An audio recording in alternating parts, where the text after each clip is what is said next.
What's up, guys? Welcome to another night of spoilers.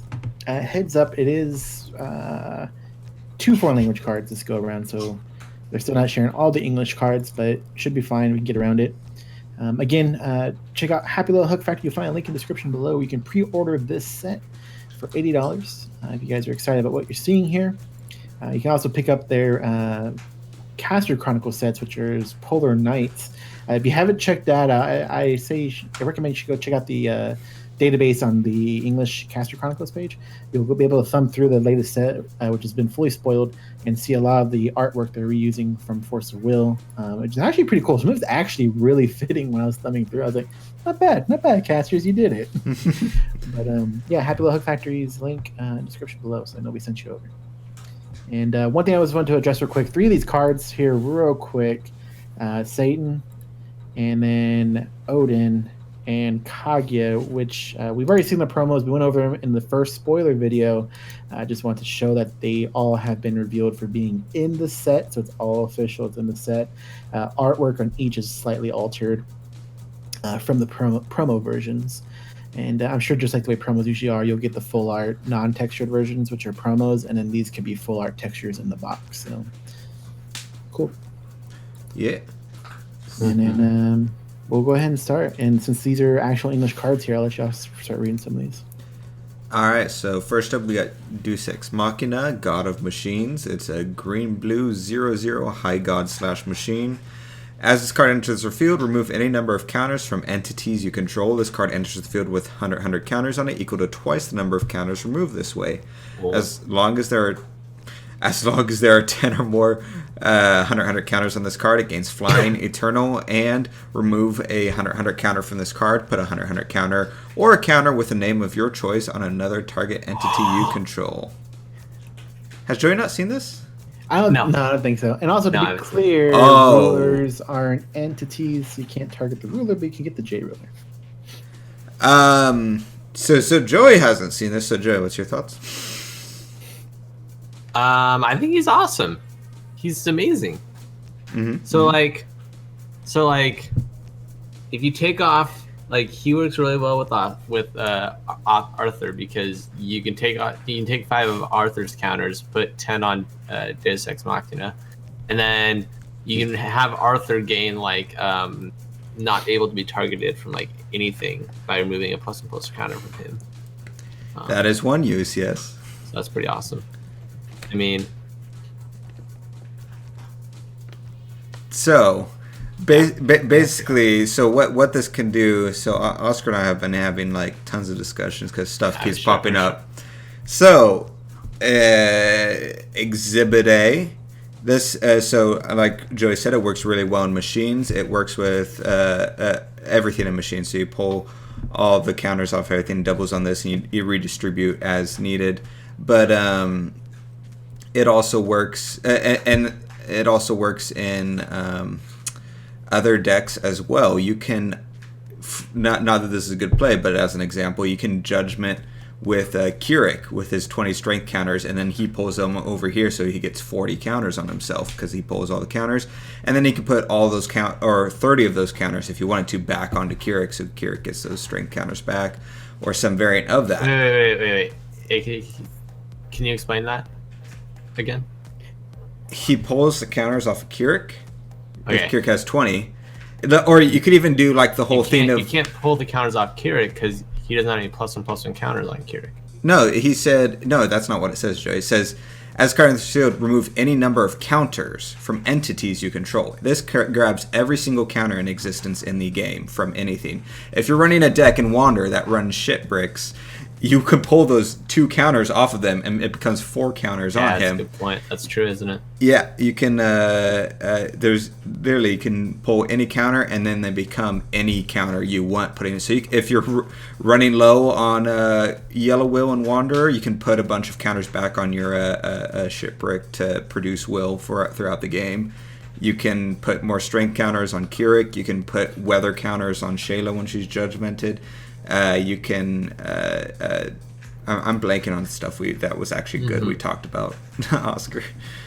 Yeah, I think, and I only know it because I was listening to the podcast on WLTCG, but I'm pretty sure they said Astral is a counter it can pull, right? It can But pull. it doesn't heal the Astral thing, so it's still Astral. Just like that counter comes off of it to us. Does that when it goes Astral, you put an Astral counter on it? Yeah. That's in the CR. Okay. Yeah, but like I said, it's still not healed, so it still can't Judgment, but it can pull the counter off of it. Okay, but that counter would turn into a +1/+1 counter. Right. So No, wait, no, it wouldn't. Hold on. Why wouldn't it? Yes, it would. Okay. No, I'm rereading it. I'm going through it again. like Joey said, you could basically make your Arthur immune to anything at instant speed. So you can add Astral counters to other entities you control in order If you want to, yeah. trigger those faith abilities. You can use any name you But want. So the example Well- someone at our locals used is you put. Sorry, I just want to rewind real quick. It's a little tricky because I'm actually wondering. It says from entities you control, but I just clarified at the beginning of this that a ruler isn't an entity until it's a J ruler. I was gonna mention that, but I was like, oh, Oscar told me that, and he's saying this now, so he probably knows what's up. I guess we need clarification. I don't know. It's not a big deal. That's not going to be a make or break. I mean, it can't. If you think about it, like if you're like running machines and Arthur's already died, like your ruler Arthur, and it has an Astro counter, and you put this into play, like that's one more counter. If you're playing machines and you judgment it with Arthur and then killed him, you don't deserve that counter. Put someone out of local, because you can do any name. So somewhere locals is saying you just take one of these counters real quick and you put on your J ruler and you call it your big dick energy counter, because it doesn't matter. It can be whatever you want. But yeah, so the cool thing about this going into actual uses for it, I mean, those are actual uses because it can do anything. It's kind of like the Alice resonator where it's all things. So it's kind of fun just thinking of all the weird shenanigans you can do with it technically. On the real talk, though, obviously if you give the swiftness and sweeten, that's good. The actual thing to do is just all you need to do to win with this card is you pull the counters to make it super beefy. It doubles it. And you just have to have more resonators than your opponent. And you just have to sweeten with one of those resonators. If they don't declare blockers, you move all the counters onto that thing and you win the game or what have you. So all you need in a deck with this is to, and he's only 2, so it's not even that hard, is to control more than your opponent. And if you have 2 of these, you're pulling all the counters off of them onto him, so say turn 4. And so say you have 15 counters, then this makes him 30, and then you put another Deus Ex on the field, and it grabs all of the one on there onto him, so now he has 60 counters and for 4 will that you can distribute. That'd be pretty difficult. Like I get it would be pretty difficult to build up your counters and put them on different stuff, and not like by turn 4. Like you can't get 30 counters on this guy, 15 counters like on this guy. I was spitting a number, but 10 counters. You can easily get 10 counters because you get 4 off of a 0 cost rune. They have the 2 cost, which will give you 5, so that gives you up to 9. And all you need is turn 1 a Vivian or something along those lines, and you're good to go. Or just play this. It steals them and doubles them, and then next turn play another one. It steals them and doubles them again. Well, that's what Colin was saying, and you definitely can get some pretty big numbers, especially with donut drones. Donut drones 4, you can sack them and give them 8. That's a decent amount. It'll be really interesting. Some other good like fun shenanigans, like more counters on Fairer. The Maria Bella, like you put the counters on her now too. Right. Oh, what mana counters on people? That's what Oscar had said. Oscar said someone else. Not. This isn't viable right now because it's 3 colors. But you he put this in. It grabs all the counters, assuming it's a proper amount of counters, and then you transfer them to someone else. You say you power of immortality essentially, and then it comes back in the field and grabs all the counters back and doubles them. Something to that effect is what Oscar mentioned. I see. But yeah, it's super good. Like obviously you're running machines, but I think this is going to see play in other decks, and we're going to get some really interesting weird combinations because it has not only power function but utility function. Since the counters can be anything you want, depending on the deck, he can be fuel for different types. You can make mystery counters. Suddenly you have mystery counters at the butthole that you can do these crazy, because mystery counters actually have really good card abilities. I think one of the downsides is just like running cards to consistently have those mystery counters to play the other cards is this weird like balance. But if you just run this guy and some like one thing that produces counters or what have you, you're set type of thing. I mean, so to be fair, there's a lot of stuff that you won't be able to do with this guy after the set rotates pretty quickly. But I still, my favorite use of him that I'm looking at is how he pairs with Arthur and how he can give Arthur like barrier to anything at quick cast speed. I think this guy's first ability can't be low righted, I believe, since it's not an automatic ability. Correct, yeah, it can't be low righted. Yeah, I mean the Arthur thing's okay, but you're basically saying, hey, with this 2-card combo and constantly making this guy weaker, I can give him just a barrier, which a lot of resonators have passively. I don't think that makes Arthur that great. Well, like this is like a permanent. Your Arthur is untargetable. It's not so much till you get down to 10. No, I mean I'd still say it's kind of permanent. Like getting rid of this guy's flying eternal when you can give him more counters isn't that bad to save one of your cards. I think it's more of like you have to think of it like a couple different ways. Like your Arthur will have barrier from pretty much everything, and it has the threat of having barrier against it. Like people won't even want to target Arthur because they know that you can remove stuff at quick cast speed to counter that.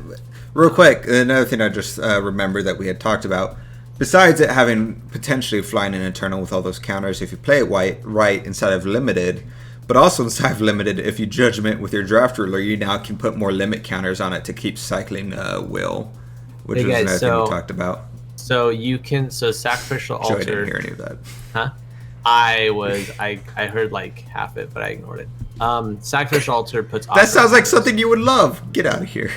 I missed. I just want to point out Sacrificial Altar. You put offering counters on it. Yep. Yeah. Someone had pointed out that. Yeah. Once again, that's in a 3-color deck, so I don't know if that'd be too viable, but I guess it could be, depending on the direction stuff goes. But yeah, no, that potentially could be super strong with a Sacrificial Altar. But I think what I had said was you Judgment inside of a pre-release with your Draft Ruler, and you can put limit counters on it to filter colors.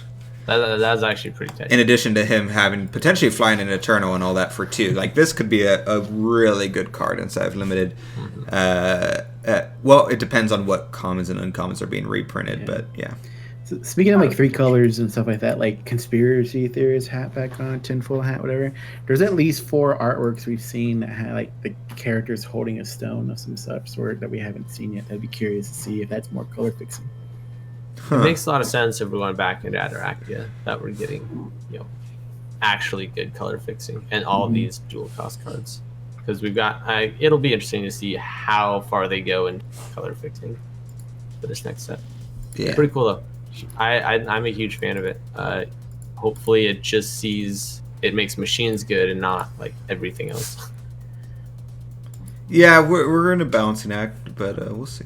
Flavor is the stage assist command. All right, next card. Oscar, unless you want me to read it from. Oh, you don't have. No, I got it. Actually, while y'all were talking, I should say, I'd gone to the Force World page to look at the pictures with the stones on them. They posted English spoilers, so I have this one in English now. Searcher, the Explosion Giant. It's we got next 7 cost, 18/12 giant/sand with swiftness and barrier to total cost 4 or less. Enter, put 2 Fire Moon Edition tokens into the field. This card deals 400 damage multiplied by the number of Moon Editions you control to target J/Resonator.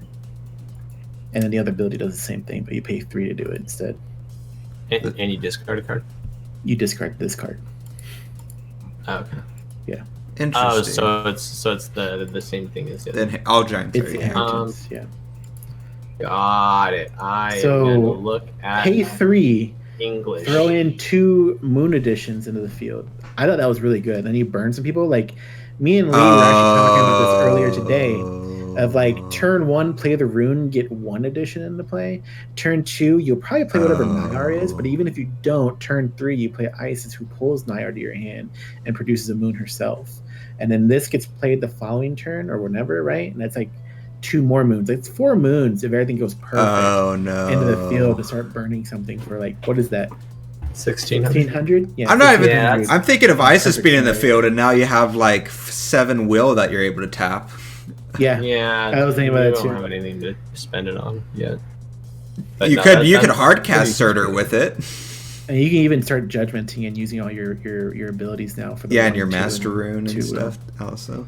Yeah, I was thinking about no. it earlier today. Like the possibilities this card brings in combination with what we've seen, and we haven't even seen Nair yet, and see what she does for which we obviously think she's gonna be a 2-cost based on the wording of Isis. Mm-hmm. Well, at least I think they're paying attention to Isis. I still Yeah, think red needs stuff, but It does. It needs a little bit more, and we've seen people posting pictures of them testing this stuff on Untapped, and it's super successful apparently. Yeah, So this is good. I'm liking where it's going, and I want to see where it ends up. I want to see what Nair does. Yeah, obviously it's probably going to hinge on the combo is probably pulled together by Nair, but even without that, like being able to do consistent amount of high damage that kills every J ruler in the game. There's no field wipes for additions. There's only a single wipe, so that you don't have to worry about them getting destroyed. So you're and additions are able to tap it instantly when they come in this play. So if Ice is on the field, you're immediately able to tap with those to produce the red will or light will or what have you.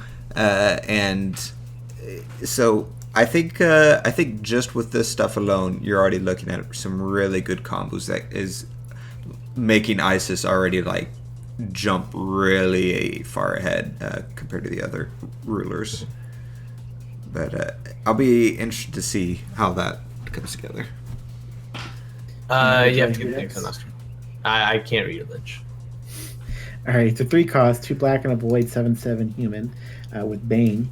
He has an enter, choose Harvest or Corrupt, and then if you chose Harvest, you add a Resonator from graveyard to your hand. If you chose Corrupt, your opponent will discard a card. The other ability you only can do if you have Lich as your J/ruler, and he does the same thing. Just when he goes to grave. When he goes to graveyard, he does the same thing. Okay. You choose Harvest or Corrupt. Right. So what? Go ahead. He seems alright. Yeah, what I had said to Oscar is this felt very average, especially compared to the other resonators we've seen that interact specifically with your J ruler and name the J ruler in there. This felt like probably one of the weaker ones out of all the ones we saw.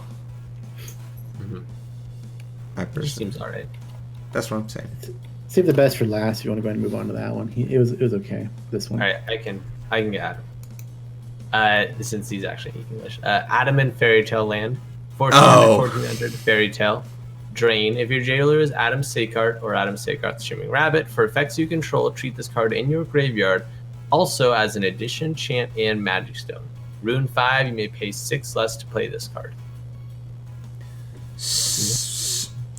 All right, Oscar, apparently you need to explain this to Joey. Oh, just that he's everything you need to power Dark Alice and start. Right. And Alice.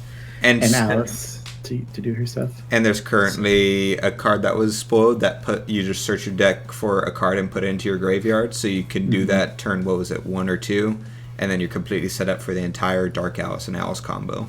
Like without any hindrance. Which card? The black card.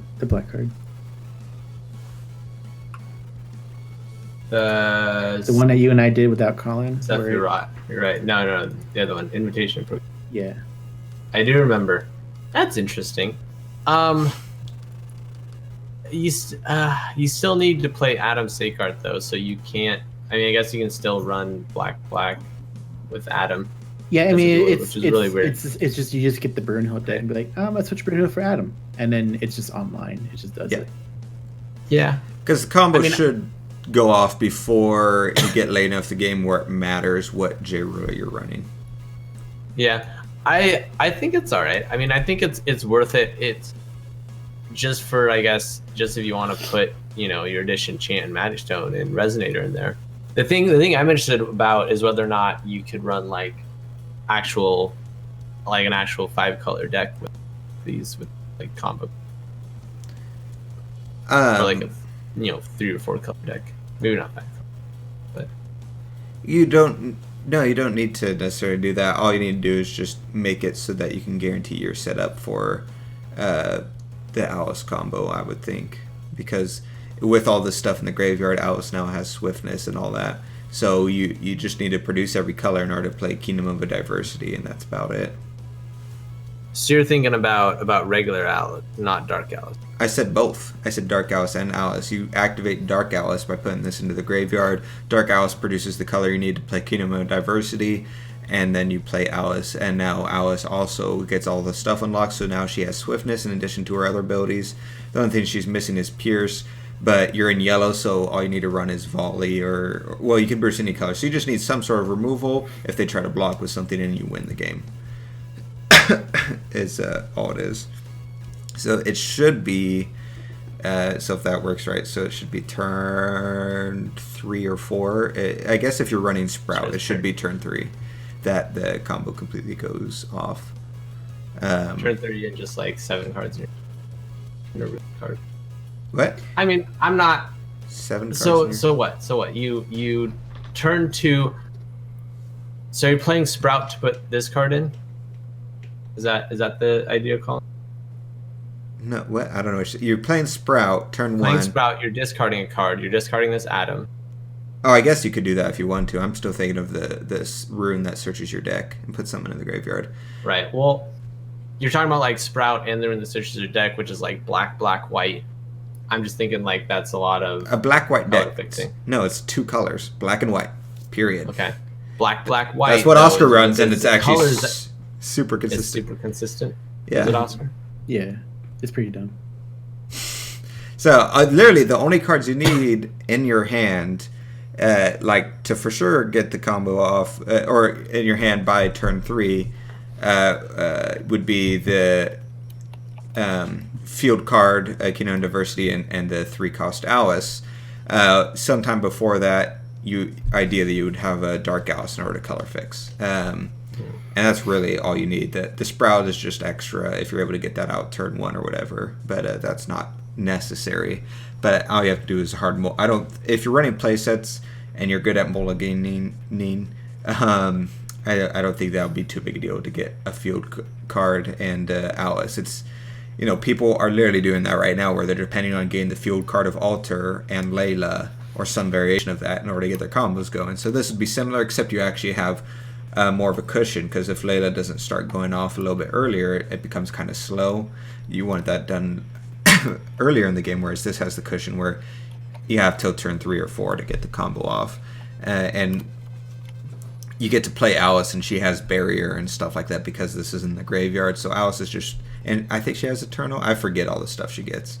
But if this is in the graveyard and you play, I can't. She gets everything except for Pierce. I can't find all the nonsense. Like, it's really because I was spoiled in another English card and can't find it anywhere. Can't find any of our other chats that had it. Oh yeah, Alice hasn't been spoiled in English yet. Yeah. But yeah, no. So I think this is super good. Like, it was like the combo and stuff with Dark Alice and Alice. Like we were all talking about how like it's actually not that hard to try and get all those different requirements into the graveyard at different points in time, especially with Dark Alice filtering the top of your deck and everything. But now it's you can pretty much guarantee it. And yeah, I mean, I think it'll be a strong thing to do. I still don't think it's gonna be broken, especially not with the addition that fuels this your combo like rotating out already. I think making your thing that's buffing your entire field plus 20,000, getting the source of that, every ability in the game except for Pierce, I think that's kind of strong. Yeah, so do I. I don't remember what the Alice does. What the other Alice does. If you have those things in your graveyard, she's every race, and if you have Resonator, Edition, Chant, and Magic Stone in graveyard, she gains Swiftness, Eternal, Flying, I think Barrier, First Strike. I think she does gain Eternal. I don't think she gains. Oscar, did you look this up already? No, actually, I brought up 2 other cards I was going to bring up before we headed out. But one, I want to bring up right now. It goes back to Searcher, and it's something Roderick just posted in the global group. And it's a Searcher in combination with Soul Resonance. So I'm guessing you pay the 3 for the ability to gain the 2 moons, and then you pay the 1 white for Soul Resonance to get it back into hand and do it again. What is Soul Resonance? Just grabs a resonator from your graveyard into your hand for 1 white. Okay. And I mean, and you're ramping hard already, and right, white. right. It's like no issue just to pull it. With the Moon Edition, you pretty much get the free white off of that. Yeah. Because it's, you know, and it's like 2 burns. Producing white also. The other one I wanted to bring up, this one was brought up by Sam in the global group. Actually, I heard it on their podcast, the TCG podcast. But the Chant of Tranquility, he was like, why isn't anybody clicking to the fact that to put any number of target cards in any graveyard on the bottom of their owner's decks is fixing for Kaguya to get the 5/7/5? Right, you and I were talking about that. Really good point, yeah. Yeah, that didn't click for me. I was like, yeah, I guess the other stuff isn't super hard to fix if you're designing your deck around it. The graveyard is the hardest part, but that, fixes your graveyard so it can be the exact way, whatever number you need it to be. I honestly think the 5/7/5 is going to be, but it'll be hard to. Yeah, you're cutting out. It'll be crazy. Like, I feel like it'll be hard to keep your resonator count at 5. It's probably going to be the most difficult part. Yeah, well, that and the graveyard technically, because you can do that whole ability, and then in response, your opponent can, if they're running the type of deck, can try and like just destroy one of your resonators, which puts your resonator count off, and then just added a card to your graveyard, and that ruins your whole combo. But yeah, if it gets off, it'll be super interesting. But yeah, I guess so. Since Oscar never looked up Alice, I thought Joey was doing that. I had no idea where to look it up. And y'all were talking about. I've been looking for her. Yeah, I can't because I'm recording, but that's fine. What y'all need to know about her? What abilities she got? Just if she has barrier. Oh, I guess that's what we're looking for. Drain, Eternal. Oh, Drain, yeah. Flying, Precision, Swiftness, and whatever Primer Golpe is. Isn't it First Strike? Probably. Is it? Okay. So not Barrier, but I forgot she gets drained, so you drain for 20,000 health. Yeah, and the Eternal should stop her from a bunch of like. Yeah, it won't. But the barrier does not. Scarlet's Agony can at least stop her for stave off a turn or whatever. But it's also in yellow deck, so you can give her barrier. I don't think that's going to be as crazy as you think it is, but I do think the insane color fixing that Adam can provide with Dark Alice is going to be like really crazy. And I mean, also like Kage can cancel all of those, like all that stuff. Still, you still have easy 2-cost cancels out there. Yeah. I'm just excited to see where these giants go, because we got the Searcher, which I think is really good. We have the Boda, which is like great, I think, in Brutal. And then me and Lee were actually talking about the Giant of Eternal Ice. This is just a silly deck, but to run that in the Parallel Schrodinger deck I was running the other day, like to fix the top cards of your deck, just to throw more into the graveyard type thing. Yeah. Anyways, well, that'll do it for today.